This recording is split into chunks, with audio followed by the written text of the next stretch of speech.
The pillars of Nosgoth. Even in life, few sights have moved me such as this. I marvel that such beauty should grace our dying world. The tavern's closing. This was where the bloody deed of my murder took place. The village of Nachtholm was typical of Nosgoth peasantry. Yet amidst the farmers and smithies of the quiet country life prowled brigands and cut-purses. The town of Stenchencrow bore with it the infamous aroma of its inhabitants. In life, I would not have graced the place with my presence. In death, I merely added to the stench. Wasserbunt lay, its glory now stained and faded, a faithful child in the looming shadow of Nupraptor's retreat. One must be wary in dealing with the spirit forges. The wraith and shades that inhabit them offer items beyond mortal dreams in exchange for a sampling of your blood. The wraithsmiths forge their items with forfeit souls. Trade your secrets for the blood of the dead, I will. Malek's bastion, perched defiantly on the mountaintop, black as night against the blanket of snow. What manner of man would choose a land so harsh and utterly devoid of life? My eyes yearned from lack of contrast. My mouth ached for want of blood. In this cold wasteland, food was scarce, and my hunger grew. Life without blood? What a travesty! Bay Victor! In my travels, I learned much about the legend of Janos Audrin. Here in this quaint pastoral village of Ustenheim, that dark enemy was born. Janos preyed upon its peasants until he was finally hunted down and executed. Coorhagen, my home. The finest city in all of Nosgoth, rich in vanity and conceit.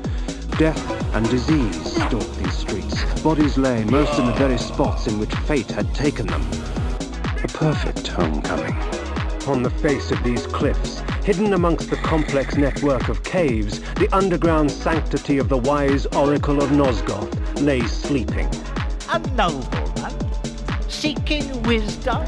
Like cattle awaiting slaughter, men and women dangled from the rusted hooks upon the dungeon walls. Blood and viscera frosted the dirt and stone. The abundance nearly overwhelmed me. For blood is the life.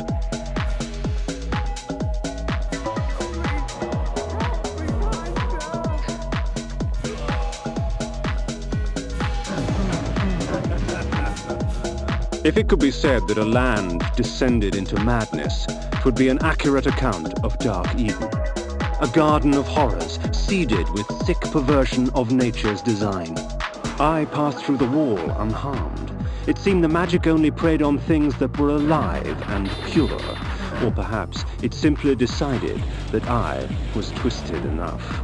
Avernus was a religious autocracy, with the cathedral as its dais of power. Though the city lay in ruins, the cathedral remained untouched.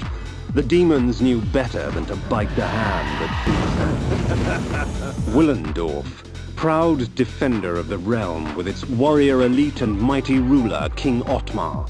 But Willendorf's days of glory had passed.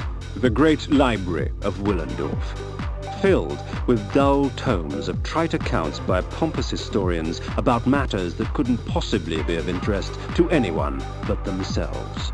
The nights can get very cold around here, stranger. I can help you get through it. Welcome, stranger, to the most prosperous land in all of Nosgoth. This was once the most academic of cities, housing some of the most prestigious universities in all of Nosgoth.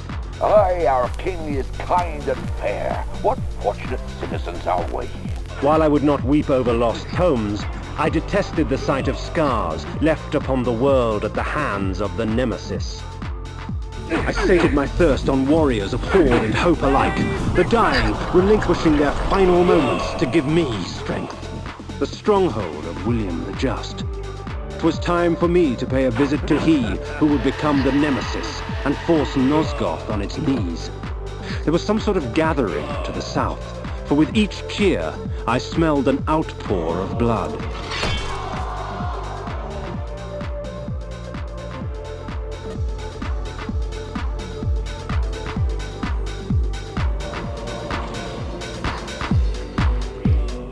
I care not for the fate of this world. Wow.